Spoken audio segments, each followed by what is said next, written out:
The Assembly will hear an address by His Excellency James Marape, Prime Minister of the Independent State of Papua New Guinea. I request protocol to escort His Excellency and invite him to address the Assembly.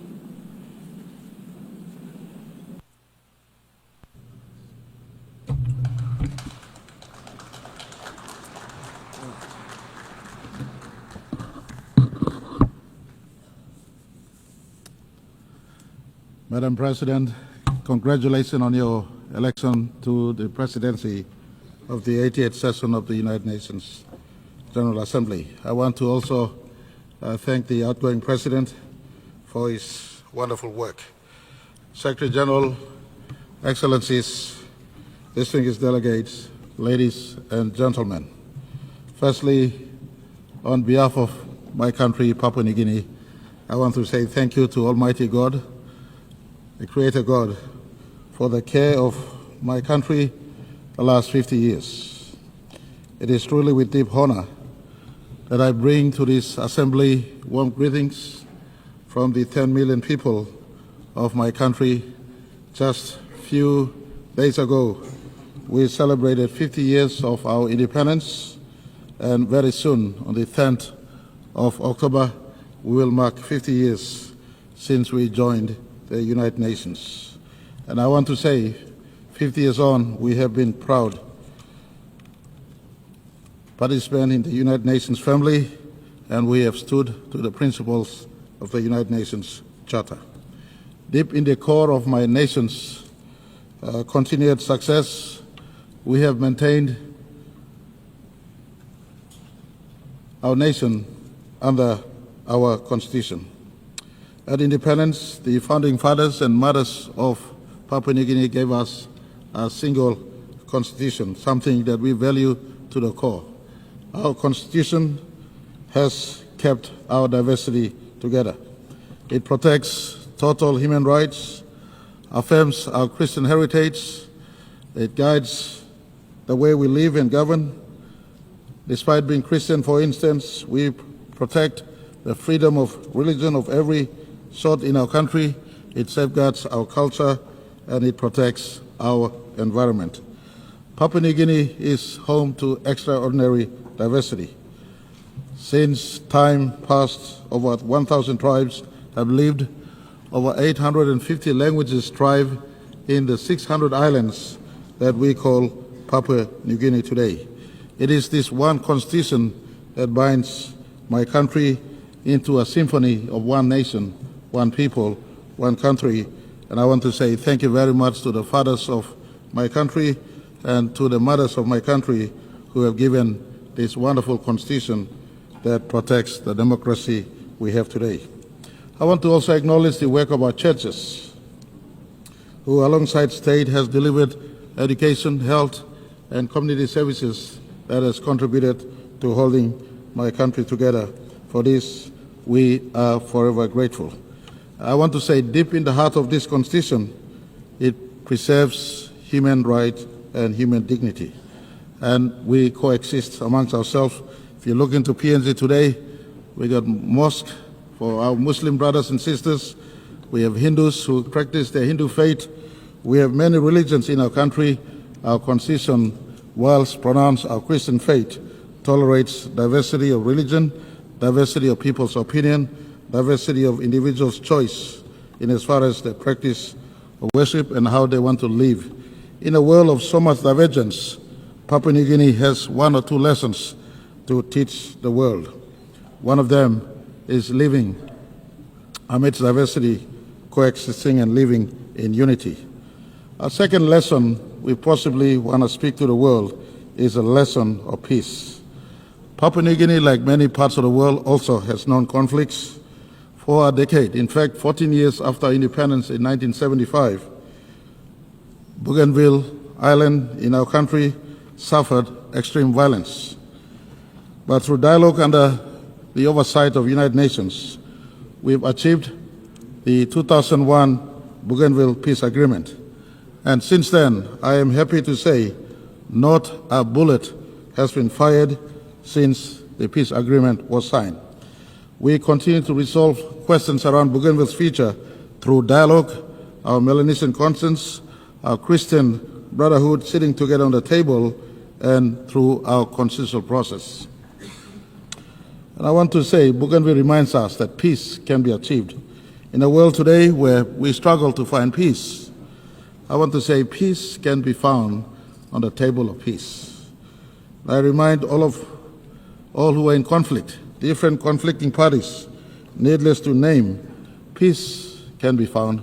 Why don't you give peace a go? Sit on the table of peace.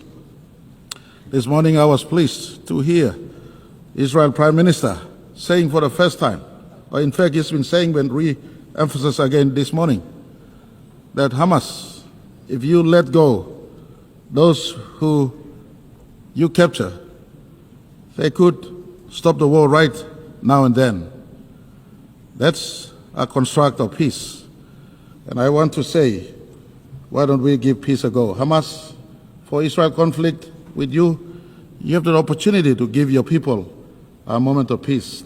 This morning, Israel Prime Minister uttered that if you let go the hostages, including those that have been killed, they could stop the war now, right now. And for Papua New Guinea as a friend of Israel, I want to say we will stand on Israel's word and ask them to come to the peace table if Hamas, you come out and stop the current war that is going on. Give peace a go. To the other conflicts happening around the world, peace can be sought, peace can be arrived at. And I want to ask, give peace a go, sit at the table of peace. That could be something that the world can learn from Papua New Guinea. After 10 years of civil conflict, we decided under UN supervision that we will give peace a go. 24 years on, no bullet has been fired. We're working through the process. And I want to thank the Secretary General. We were honored. Very recently, he did visit us. He visited us, spent 3 nights and 4 days in Papua New Guinea. He praised our leadership on climate change, on biodiversity, preservation of natural environment, and of course, our diversity of people living together as one people, one nation, one country, despite the 1,000 tribes and 840 or 50 languages we have. And he also praised us for the maintenance of peace in PNG through the Bougainville peace model. And he also, the same breath, reminded us that much work remains in PNG, including fighting corruption, including giving development to all parts of my country. And I want to assure him at this August Hall that we are working. PNG is a work in progress. We committed to leaving no citizens behind. We committed to transforming our country. We committed to growing our economy to a scale where we can be able to look after each citizen of our country. And I want to say to the Secretary General, Papua New Guinea commits to the goal of leaving no person or no child behind, and we give that assurance in the 80th anniversary of the United Nations. Papua New Guinea is also a good global citizen. We are not insignificant in as far as global discourse is concerned. Our forests and our oceans are great global assets. We have one of the biggest parcel of forest on planet Earth. We have over 3 million square kilometers of ocean or sea space. Our tropical forest absorbs carbon as well as produce oxygen, as I've been saying in this August Hall many times. Our vast waters, part of the great Pacific waters, are big carbon sink. Our rivers, our reefs, our ecosystems shelter unique biodiversity. In fact, we hold 6 to 7% of world's biodiversity. Why do I bring this up? I bring this up simply to point all of us that our planet is boiling. Our planet is in destruction mode. We must work to save our planet. Unless you have a second planet to run off to, science tells us in the observable universe, you look 93 billion light years into the observable universe. There is no other planet that is livable like planet Earth. And so why destroy this one planet that has trees, that has sea, that has water, that has oxygen, that is livable for all of us? Our ancestors passed on this livable planet to us. Why are we destroying this planet? We must preserve it and pass on a livable planet to our descendants. And in this vein, I want to put to all of you, those of us who are forest nations like PNG, and even ocean nations, where in our oceans biodiversity exists. PNG, with many of our Pacific Island nations, including Australia, home to one of the largest, in fact, the largest coral sea, the Coral Triangle passes through our waters. We, custodians of these global resources, ask the big carbon footprint holders, especially the G20s and the industrial nations, cut your emissions. Reform the global financial system to support those of us who hold biodiversity and are biodiversity nations, and take responsibility for your carbon footprint. Unless, and again, you have a second planet to run off to. Doesn't matter what Elon Musk does. You can look to the outer space in your lifetime. It is not feasible to fly to the nearest planet. And so let's save this one planet we have. As we face COP30 in Brazil, Papua New Guinea offers support to forest nations and ocean nations to talk about sustainable development and just due in as far as us maintaining our forests is concerned. Our carbon footprint is minimal. PNG, for instance, produces 10 million metric tons of carbon a year, yet we subsume over 100 million metric tons of carbon. Someone producing those excess carbon out there must assist me preserving my forest or our forest for the upkeep of our planet. This is a conversation very close to all of us, and I want to put to all of us in this session. This planet is destroyed. Doesn't matter what you say. Don't live in ignorance. Ask your own scientists. Scientists and scientific finding tells us our planet is warming. In fact, it is boiling as we speak.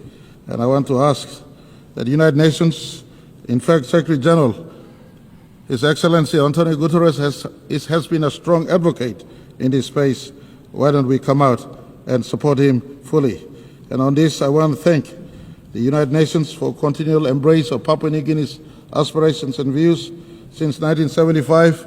I want to say thank you to all our bilateral partners and multilateral partners for standing with us since 1975.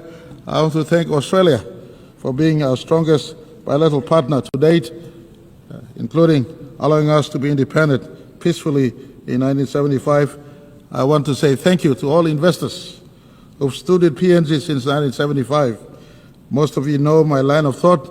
It is not aid and grant, but trade for PNG as we build our economy to sustain the over 10 million people that stays and call PNG home. I want to thank all NGOs and churches and individuals for their enduring support to my country in our 50th year of independence and democracy. Your solidarity has kept Papua New Guinea united thus far.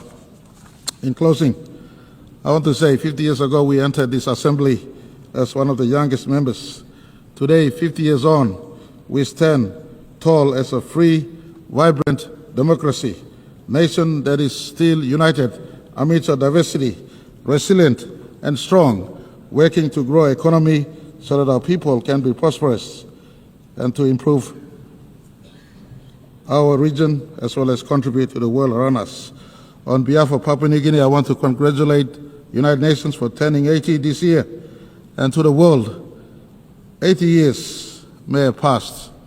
Some things don't change. Core values of humanity don't change. United Nations is the meeting place of the diversity we have called planet Earth, rather. Papua New Guinea has diversity in ourselves. Our diversity finds our meeting place in our national parliament, in our constitution. Likewise for humanity. Many of you may think that United Nations is irrelevant, but Papua New Guinea at the 80th year of United Nations, I want to say the Charter is relevant. We must keep the sanctity of the United Nations running. In this place, humanity can meet. In my closing message, I want to say, unity can be found in diversity, like PNG maintains our unity in diversity. It is better together than being alone. Peace is built and sustained through dialogue and not through war. This one planet must be preserved for all generations. Thank you very much. Thank you too much. On behalf of Papua New Guinea, I say thank you all for listening.